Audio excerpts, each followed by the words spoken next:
3000 plus SPO की लड़ाई अब सुप्रीम कोर्ट तक पहुंच चुकी है और आप सीनियर एडवोकेट हैं, क्या कहना है इस बारे में? कब तक इंसाफ मिलेगा और कौन कौन से पॉइंट आपने रखे हैं? बात यह है कि ये मामला जो आपने सवाल किया है, इसका जवाब मैं सिर्फ सुप्रीम कोर्ट में दूंगा, क्योंकि ये अभी पिटीशन कल ही फाइल की थी हमारे साथियों ने, दोस्तों ने, जिसमें मैं सेटर हूँ, सीनियर एडवोकेट जुड़ हूँ।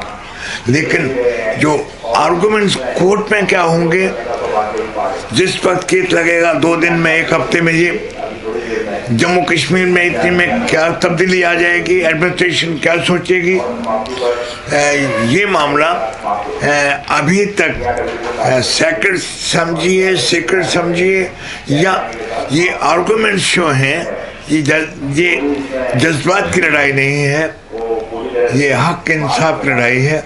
इसको सुप्रीम कोर्ट में रखा जाएगा। सुप्रीम कोर्ट में ये केस हमारी तरफ से पैंथर्स पार्टी ने पहले भी लाया था, हाई कोर्ट में भी लाया था। जब पहले एसपीओ बने थे, जिनको स्पेशल पुलिस ऑफिसर सिर्फ वर्दी बना दी है पुलिस की, और स्पेशल पुलिस ऑफिसर को चपरासी का ग्रेड नहीं मिला है। आज 15-15 साल के भी हो गए हैं, इनको स्पेशल पुलिस ऑफिसर 24 घंटे नौकरी करता है, 24 घंटे, और तनख्वाह थी 1500। जब शेख अब्दुल्ला ने ये 82 में मूवमेंट खड़ी की थी, मैं एमएलए था उस वक्त, हमने ये जंग लड़ी थी कि 1500 रुपये में जो मजदूर भी, मिनिमम वेजेस एक्ट जो था, चीफ जस्टिस भगवती का ऑर्डर है, वो भी 82 का है कि इक्वल वर्क इक्वल पे, यानी अगर मेरा और आपका काम बराबर है, जो आपकी तनख्वाह मेरी, ये सुप्रीम कोर्ट का फैसला है, और के बाद कई सुप्रीम कोर्ट के फैसले आए। आज हिंदुस्तान में ये कानून है, लेकिन अफसोस कि ये कानून, ये हक इंसाफ की लड़ाई थी, जम्मू कश्मीर पहुंची। जम्मू कश्मीर रियासत थी। 2019 5 अगस्त को हमारी रियासत भी खत्म हो गई। सबसे बड़ी ट्रेजेडी हमारे साथ ये हुई, जम्मू कश्मीर की तारीख के साथ, जम्मू कश्मीर के लोगों के साथ, कि हमारे बुजुर्गों की बनाई हुई रियासत जम्मू और कश्मीर, जिसको महाराजा गुलाब सिंह ने 1846 में 1846 में डिक्लेयर किया था, और जिसमें जम्मू कश्मीर, लद्दाख, गिलगित, जो जनरल जोरावर सिंह ने लद्दाख गिलगित जोड़ा था 1842 में हिंदुस्तान के साथ, और उधर से गिलगित बल्तिस्तान सबसे बड़ी लार्जेस्ट नॉर्दर्न स्टेट थी, जिसकी आबादी थी 84,000 स्क्वायर मरबा मील, किलोमीटर नहीं। आज आधे से ज्यादा वो रियासत हमारे पास नहीं है। 20,000 मरबा मील यानी 36,000 मरबा किलोमीटर चाइना ने लद्दाख में, जो हमारा एरिया था जम्मू कश्मीर में, वो आज भी कब्जा कर रखा है, जहाँ LOC कहते हैं वो। और बाकी पाकिस्तान ने पूरा गिलगित नाजायज कब्जा कर रखा है, बल्तिस्तान कर रखा है, और एक छोटा सा 5,000 मरबा मील का रकबा है, जो पुंछ सेक्टर का जम्मू कश्मीर में जम्मू का हिस्सा है, जिसे पाकिस्तान कहता है आज़ाद कश्मीर, जिसकी राजधानी मुजफ्फराबाद है। और उसे जब आज़ाद कश्मीर देखे, उनको भी एक्सप्लॉइटेशन होती है, और पूरी यूनाइटेड नेशन में तमाशा चल रहा है। ये मामला जवाहरलाल नेहरू ने 1950 में यूनाइटेड नेशन में फाइल किया था कि पाकिस्तान ने हमारा ये इलाका एरिया है, गिलगित पे कब्जा कर लिया है। ये मामला आज भी यूनाइटेड नेशन में बहुत से लोग, पार्लियामेंटेरियन, जजेस और हिंदुस्तान के जर्नलिस्टों को मालूम ही नहीं है कि आज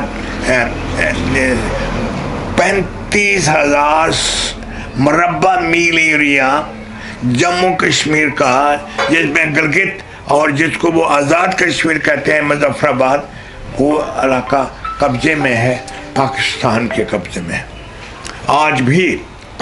तो जम्मू कश्मीर की यह हालत है और इस हालत में मामला यूनाइटेड नेशन में है। यूनाइटेड नेशन ने पाकिस्तान को कह रखा है कि आगे नहीं बढ़ोगे। LOC आप भी सुनते हैं, जम्मू कश्मीर LOC क्या, line of control. Line of control Hindustan ने, पाकिस्तान ने नहीं बनाई, लाइन ऑफ कंट्रोल बनाई यूनाइटेड नेशन ने। ये 1950 को 23 जनवरी को फैसला किया था।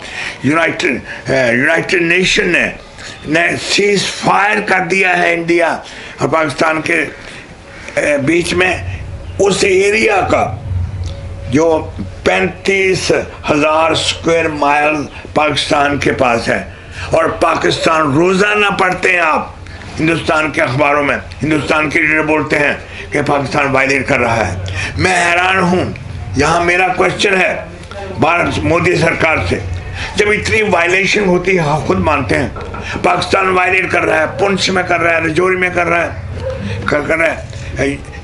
इंटरनेशनल लाइन नहीं है, ये LOC है, लाइन ऑफ कंट्रोल है। यूनाइटेड नेशन ने कह रखा कि ना हिंदुस्तान हमला करेगा ना पाकिस्तान आज तक 30,000 से ज़्यादा वायलेशन कर चुका है LOC के, यूनाइटेड नेशन के आर्डर के। और आज भी मेरे ख्याल में पिछले साल, इन 2 सालों में भी हिंदुस्तान की सरकार के मुताबिक 3,000 से ज़्यादा पाकिस्तान ने वायलेशन किया है। तो मुझे ये बताइए कि हिंदुस्तान चुप क्यों है? हमारी लीडरशिप क्यों नहीं गई यूनाइटेड नेशन में? मैं गया था यूनाइटेड नेशन में NGO, ट्वाइस गया, मेरे साथी भी गए, हमने आवाज़ उठाई थी NGOs की तरफ से वहाँ। लेकिन आज तक भारत सरकार, इतनी बड़ी सरकार है, मोदी जी सरकार, और सरकार को चलाता है RSS, BJP, जो अपने आप को सबसे ज़्यादा नेशनलिस्ट क्लेम करते हैं। मैं ये पूछना चाहता हूँ कि आज भारत सरकार यूनाइटेड नेशन में क्यों नहीं जाती है? हमारा सर ये तो सारी बात हो गई भारत सरकार की, पाकिस्तान की, आपने LOC की बात छेड़ी है। हम बात कर रहे हैं आपसे जो वहाँ पे 35,000 SPOs हैं, उनकी लड़ाई आप सुप्रीम कोर्ट में लड़ने जा रहे हैं, तो उसमें हमें जानकारी चाहिए कि उसके अंदर क्या क्या पॉइंट होगा, क्या उनकी जो आपने जो मेहनत उठाई और सेवा सिंह बाली ने अपने कंधों पे उनकी जिम्मेवारी ली है, क्या उनको इंसाफ मिल पाएगा? इस सवाल है, सुप्रीम कोर्ट जो है सरकार की नहीं है। सुप्रीम कोर्ट संविधान, हिंदुस्तान का संविधान जो कॉन्स्टिट्यूशन है, उसकी सबसे सुप्रीम बॉडी है हमारी। सुप्रीम कोर्ट में पहले भी हम आए हक इंसाफ के लिए, और सुप्रीम कोर्ट में मैं इसलिए आपको कहानी बता रहा था कि जम्मू कश्मीर में हम लोग रहते हैं, हमारे साथ अन्याय तो किया, यूनाइटेड नेशन ने किया। हाँ, अमेरिका की पॉलिसी हमारे खिलाफ रही, पाकिस्तान को की मदद करती रही। लेकिन ये मैं कह रहा था कि ये एक फैक्टर है कि यहाँ एक कानून बनाए हैं नेशनल लेवल पे, equal wages for equal work, कि जितना काम बराबर तो तनख्वाह बराबर होगी।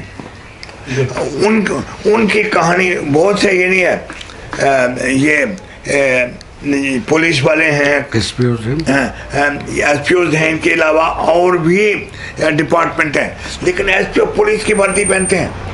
गोली कितने SPOs मेरे ख्याल में 1,000 की ज़्यादा करीब गोलियों से मारे गए, जितना पुलिसमैन मारे गए। पुलिस और 24 घंटे लगता है, अगर नहीं 24 घंटे खड़ा होगा तो नौकरी चली जाएगी 2 मिनट में। डेली वेजर है, काम करता है पुलिसमैन का, वर्दी पहनता है पुलिस की, है कुर्बानी देता है, सुपर कुर्बानी दी है। लेकिन और जब हिंदुस्तान की सरकार, आज हिंदुस्तान की सरकार है जम्मू कश्मीर में, आज जम्मू कश्मीर का अपनी स्टेट भी नहीं है, आज जो कानून है वो तो पूरा कॉन्स्टिट्यूशन ऑफ भारत, संविधान लागू है मुझ पे। तो मैं ये पूछता हूँ, आज सुप्रीम कोर्ट में हम इसलिए आए हैं कि हमें भी भारत के संविधान के मुताबिक ट्रीट किया जाए, हम भी हिंदुस्तानी हैं। हम इसलिए आए हैं कि ये 35,000 से ज़्यादा हैं, 40,000 के करीब हो गए होंगे आप। लद्दाख में भी हैं, जम्मू कश्मीर में भी हैं, वहाँ तक या हिमाचल प्रदेश में भी हैं। और जिनको आज तक डेली वेज अगर गोली से मर जाता है तो ज़्यादा से ज़्यादा 2 लाख रुपया मिलता है उनके परिवार को, और एक पुलिसमैन मर जाता है तो तकरीबन 70 लाख रुपये। वही जवान है, उसकी कुर्बानी भी वही है कि जो कानून है हमें हिंदुस्तान के संविधान के मुताबिक ट्रीट नहीं किया जा रहा है। गोली से मर जाता है तो वही 2 लाख मिलता है, परिवार को कोई तरफा नहीं। जब दूसरा मर जाता है उसको पेंशन मिल जाती है, या जो भी मुलाजम होते हैं मरने के बाद या रिटायर होने के बाद जो फैसिलिटीज़ दी जाती हैं ये जो एसपीओज हैं, ये डेली वेजर आया, काम चला गया, 30 साल, आज 15 साल से काम कर रहे हैं। अब 6,000 तनख्वाह हो गई, अब कह रहे थे हम 15,000 कर देंगे। अरे हम डेली वेजर बनने नहीं आए हैं यहाँ, हम पुलिसमैन बन के। और मैं बताऊँ आपको एक जो बहुत बड़ा फ़र्क है, ये शायद आपको भी इतनी इन्फॉर्मेशन नहीं है कि ये जो नए एसपीओज मुझे मिले थे, मैं श्रीनगर गया था, PhD है जी, पता है, बहुत से MA पास हैं, और ग्रेजुएट्स का कोई इंतहा नहीं। हज़ारों करीब ये 35,000 में से अधिक से ज़्यादा मेरे ख्याल में ग्रेजुएट्स होंगे। और पुलिसमैन बनने के लिए मैट्रिक चाहिए, ये लग जाए, पहले मैट्रिक भी नहीं था, 8वीं से। तो सर आप सुप्रीम कोर्ट में आप उतर चुके हैं और शायद आपको डेट जल्दी मिल जाएगी इसके अंदर, तो आपने क्या क्या एसपीओ के बारे में सोच के कदम रखा है सुप्रीम कोर्ट में? ये बात सुप्रीम कोर्ट की और मेरी साथ है। ये बात, मैं सीनियर वकील हूँ, बैरिस्टर हूँ, ये बात जो आर्गूमेंट की होगी वो मैं आपसे सुप्रीम कोर्ट समझ के आर्गूमेंट कर रहा हूँ कि दोस्त जानकार, और इतना बड़ा मैसेज जो आपने इतनी हिम्मत की है, हमारा मैसेज ले जाना भी आसान नहीं है जम्मू कश्मीर में मोदी सरकार में। लेकिन कुछ आपके ये टेलीविज़न मैं नहीं कर रहा हूँ, सिर्फ इसको नहीं कर रहा सरकार, इसके लिए कांग्रेस भी उतनी ही जिम्मेदार है जितनी आज की भारतीय जनता पार्टी है। इसके लिए हर जम्मू कश्मीर का चीफ मिनिस्टर, मैं शेख अब्दुल्ला के साथ जब MLA बना था 1977 में, तो कांग्रेस का MLA था। कांग्रेस, जब मैंने इन लोगों को डेली वेजर की आवाज़ उठाई थी तो कांग्रेस ने मेरे खिलाफ एक्शन ले लिया था।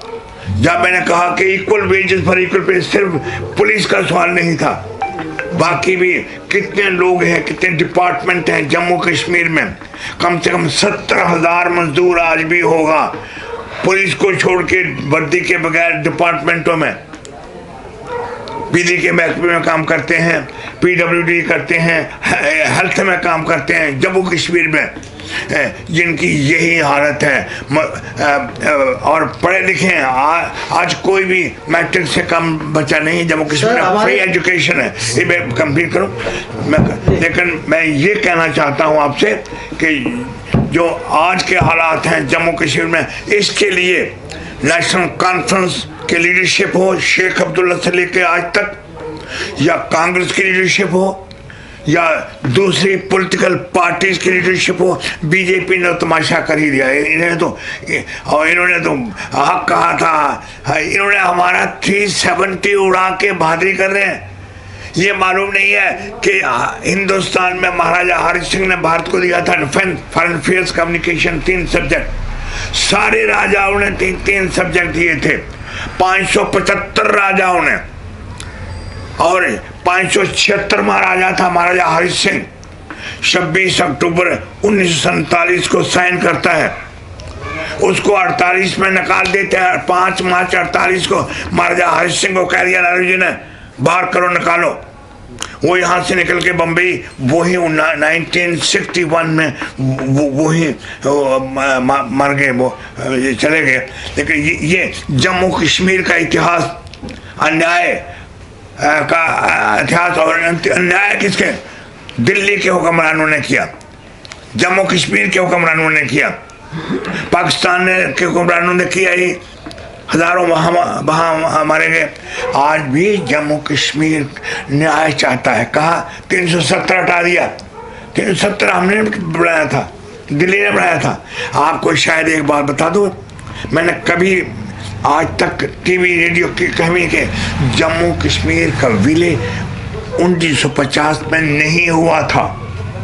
बस जवाब दे रहे हैं मुझे मोदी जी, क्या वजह थी? वो कहेंगे कांग्रेस का कसूर है कि 575 रियासतें, जिनमें राजस्थान की थी साउथ की थी, पूरे 575 रियासतों के राजाओं ने अपना राज छोड़ दिया और बन गया यूनियन ऑफ इंडिया, यानी पूरा भारतवर्ष बन गया, भारत बन गया। हाँ, भारत, यूनाइटेड भारतवर्ष। लेकिन इसमें 1950 26 जनवरी को जब कॉन्स्टिट्यूशन बना, जम्मू कश्मीर लागू नहीं हुआ। जम्मू कश्मीर के महाराजा हरि सिंह ने जो 26 अक्टूबर 1947 से भारत के साथ विलय किया था अपने हाथ से, आई हियर बाय एक्सीड